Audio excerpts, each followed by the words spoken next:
खास किस्म की हिंदुत्व कल्चर जो है वो पूरे इंडिया के ऊपर इन्फोर्स वो करना इन्फोर्स चाहता करना है चाहते हैं, बट वो अब कर नहीं पाएंगे। हमारे साथ रहिएगा Salman. Meanwhile we are being joined by brigadier retired Rashid Wali Janjua साहब। ब्रिगेडियर साहब, very good morning, a very victorious good morning sir. Pakistan ने क्या जबरदस्त रिप्लाई दिया है, पाक फिजाइया ने, पाकिस्तान की बर्री अफवाज ने, एब्सोल्यूट जबरदस्त।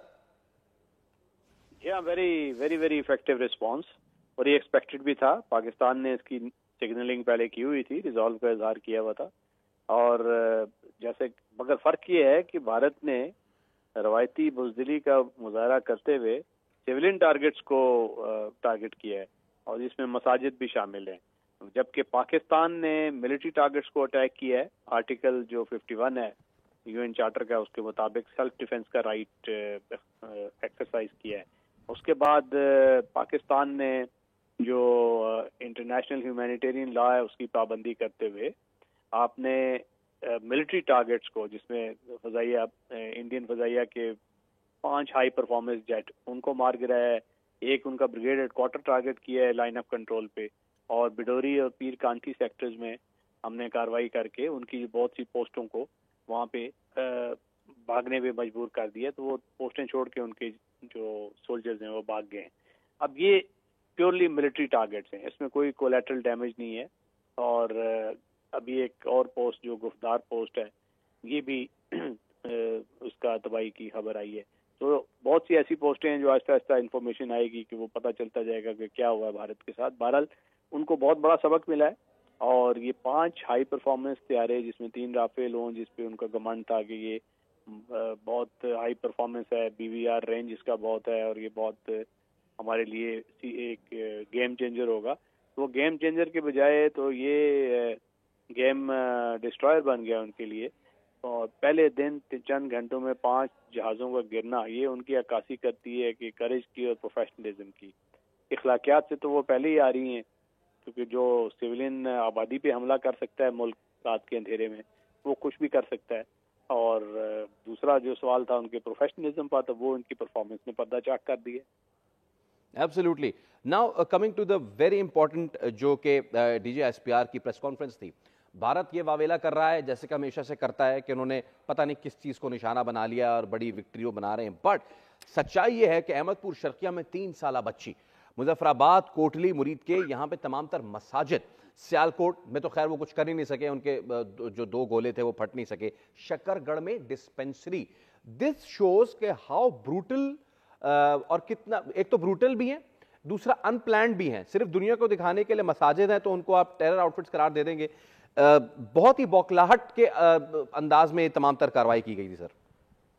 जी हाँ, देखिए, मसाजिद को हमला करना ये तो लम्हा फिक्री है, क्योंकि ये तो इंसानी हकूक की भी खिलाफ वर्जी है, मजहबी हकूक की भी है। ये चर्चेस को, मसाजिद को, सिविलियन आबादी को तो किसी भी जंग में नहीं हमला किया जाता। और ये जो एक कानून है जिसको IHL कहते हैं, international humanitarian law, Geneva convention के मुताबिक आपने सिविलियन टारगेट को नहीं टारगेट करना, वरना वार क्राइम हो जाता है। तो इंडियन फौज तो वो वैसे ही वार क्राइम की मुर्तकिब हो चुकी है।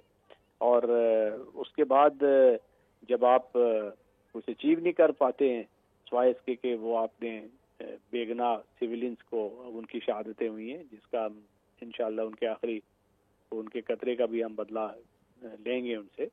ये दुनिया के सामने इसका अगली मकरू चेहरा रखना है कि ये वो लोग हैं जो कि सिविलियन आबादी, मसाजिद, प्लेसेस ऑफ वर्शिप, उनको टारगेट करते हैं। और उसके रिस्पांस में जब उनके खिलाफ एक जाता है, पाकिस्तान का जो रिस्पांस है वो आर्टिकल 51 यूएन चार्टर का जो राइट देता है सेल्फ डिफेंस का, तो उसमें पाकिस्तान जाता है। दूसरा, चॉइस ऑफ टारगेट्स वो मिलिट्री होते हैं, वो सिविलियन टारगेट्स की तरफ नहीं। पाकिस्तान मिसाइल उनका आया तो हमने अपना मिसाइल उनकी सिविल आबादी पे फेंक दिया, इस तरह नी जर्क नहीं किया पाकिस्तान ने। एक प्रोफेशनल फौज की तरह करेज के साथ, प्रिसीजन के साथ उनके मिलिट्री टारगेट्स को हमने टारगेट किया है। और 5 जहाज़ों का गिराना ये कोई आसान काम नहीं है। ये आई थिंक ये बहुत बड़ा सेटबैक है भारत के लिए। भारत पाकिस्तान को गालिबन गजा समझने की गलती कर बैठा है। जिस तरह इसराइल ने वहाँ पे हरकतें की हैं, भारत भी तकरीबन उसी तरह की चीज़ें करना चाहता है। लेकिन ये बार बार क्यों भूल जाता है कि ये खित्ता जो है, ब्रिगेडियर साहब, पूरी दुनिया की आबादी एक तरफ और आधी आबादी इस पूरे खित्ते में चाइना, रशिया, पाकिस्तान, इंडिया। सो भारत सिर्फ पाकिस्तान को नहीं टारगेट करता, दुनिया की आधी आबादी को खतरे में डालता है ब्रिगेडियर साहब। जी, इसमें कोई शक नहीं है। ये तो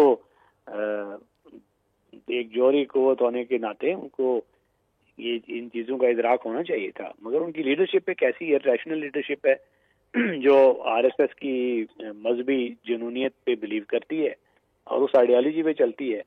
अब वो जब एक जहरीले नजरिए पे चलने वाली कौम हो तो उसको मंतकी सोच से तो उसका दूर दूर तक कोई ताल्लुक नहीं है, और यही खतरा है कि ये अपने मुल्क को ऐसी जंग में झोंक सकते हैं जिसके नताइज बड़े मनफी होंगे पूरे खित्ते के लिए। एब्सोल्युटली। अच्छा, now sir, speaking now on the diplomatic front, एक तो डोनाल्ड ट्रंप की तरफ से शेम का लफ्ज़ इस्तेमाल करना, दूसरा मार्को रूबियो का भी आ गया है और वो भी ये कह रहे हैं कि जी I am in consultation with both the parties. फिर इससे पहले मुशीर कौमी सलामती जो हैं उनका भी अमरीकी हुकाम से रब्ता करना। व्हाट डू यू थिंक कि ये मामला अब इसको अब डी एस्केलेट होना चाहिए, क्योंकि पूरी दुनिया की अब नज़रें इस पे, तमाम तर लीडरान जो हैं और अबू धाबी से भी अब खबरें आ रही हैं भारतीय हुकाम ने अरब दुनिया जो है अरब हुक्मरान खुसूसन इमारती हुकाम कशीदगी कम कराएं, ये भारत जो है अब उनके पैर पड़ रहा है। So now they are going towards de escalation after escalating the issue. Definitely देखिए, अब वो नहीं जाएंगे तो फर्दर स्पाइरल होगा, और वो तो एक अनथिंकेबल है जो न्यूक्लियर वॉर है, और उनकी इकोनॉमी जो ज्यादा वो बड़ी है उस पर ज्यादा स्टेक्स हैं, उनको ज्यादा नुकसान होगा। अब ये जो ट्रैवल एडवाइजरी है, जंग जैसा माहौल है, तो जंग जिस मुल्क में होती है वहाँ की इकोनॉमिक सिचुएशन तो आपको पता है कि वो स्टैंड स्टिल हो जाती है। तो भारत के लिए तो ये बहुत बड़ा एक सेटबैक है, और जितना नुकसान उनको होगा आई थिंक उन्होंने अपनी कैलकुलेशन में वो चीज डाली होगी। अब वो उस तरफ उनको जाना चाहिए, और अगर वो जनूनी इनकी लीडरशिप उस तरफ नहीं जाती तो उनकी जो अपोजिशन है, जो पॉपुलर वोट ज्यादा लेके आई हुई है इनसे, उसका भी तो फर्ज बनता है ना कि उस पर प्रेशर डालें कि ये किस जंग में झोंक रहे हैं जो कि म्यूचुअली डिस्ट्रक्टिव है। एब्सोल्युटली।